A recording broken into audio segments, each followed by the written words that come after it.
Hi friends, good morning. Welcome to our next tutorial on Android. So here in today we will discuss on tutorial on core Java. So in this we will discuss on our next continuation. So that is variable method. So we'll discuss two things today.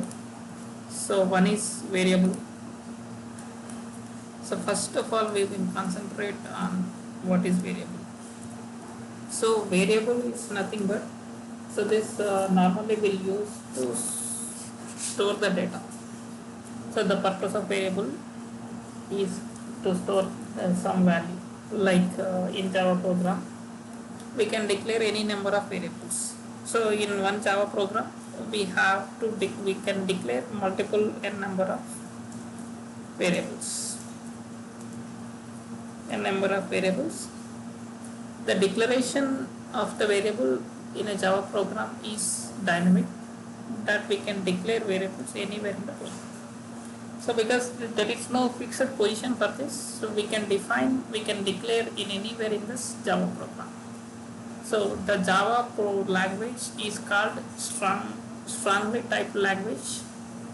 Any language can be called as strongly typed language if the variable are first declared, then used and use compiler checks for the type of compatibility. So wherever you want that, you can use that. So that we can say as a variable. So simply variable is a declare for to store some data. We can declare a number of variables in a program. So because Java is a strongly typed language, so that we cannot declare anywhere, but Java will compile that we can do that. So the next one here is in the today's next topic is here method. So what is method? The purpose of method also to perform task and operation. So it can be perform an operation on the task. How we will define the method is for example one method I will write here, that is return type. Just I am writing the return type. Then here we will write method name, return type method name. So what variables we are returning here, that we can write here list of parameters. List of parameters we can define like this. So this is the normally this we can write. So like this we will define this return type. So then it follows by here statements, whatever the statements we are writing that in the program, that statements will follow here. Then this return will close like this. So like this the method we can define here this. So but every method will be divided into two parts. So method has two parts. So what are those two parts? First one is the method declaration. Declaration, and second is method definition.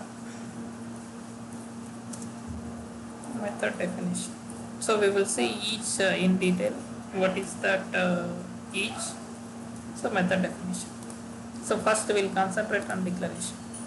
So method declaration, or this we can, some people can say this as header, some people can say this as prototype.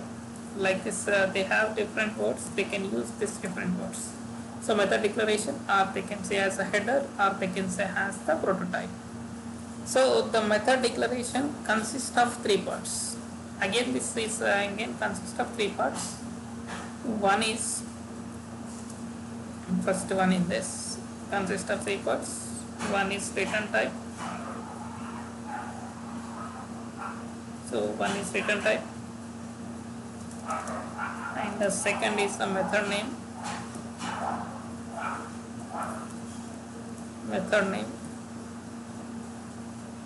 And last one is the list of parameters. Just I will write on how it is, that is same here, list of parameters.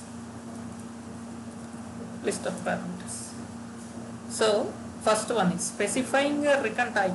First, specifying a return type and method name is mandatory. So where specifying the list of parameters are optional. So first two is mandatory. Return type, method name are mandatory, but parameters are the optional.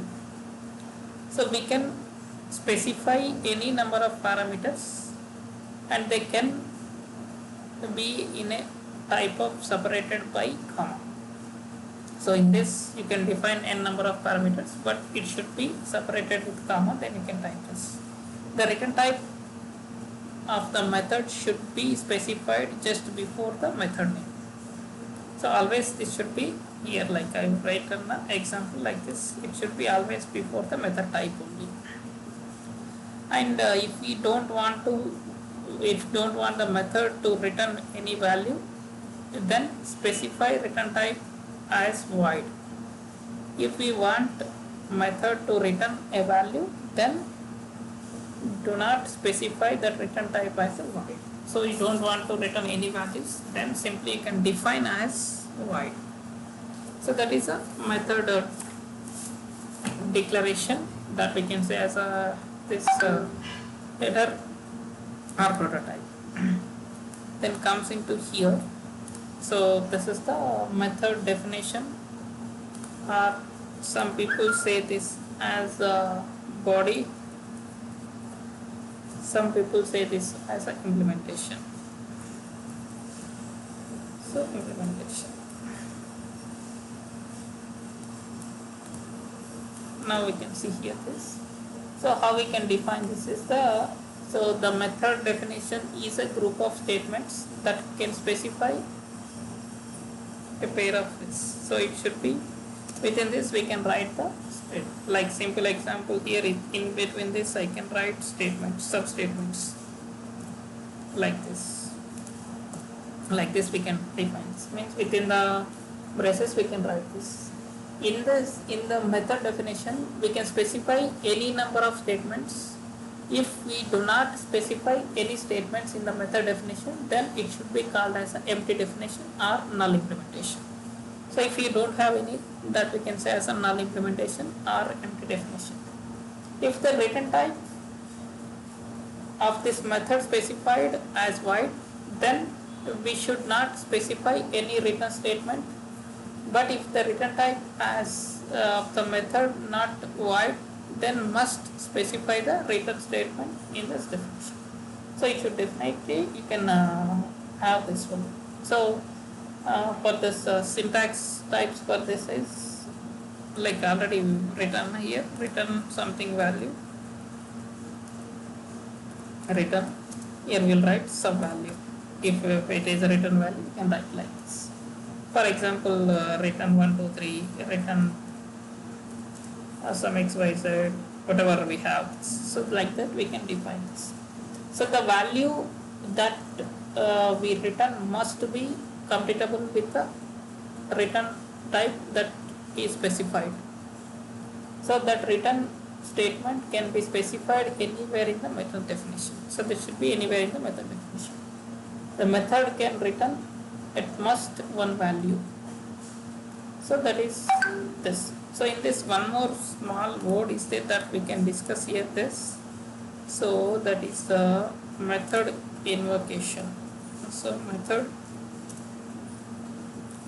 invocation. So what is method invocation? We can discuss this.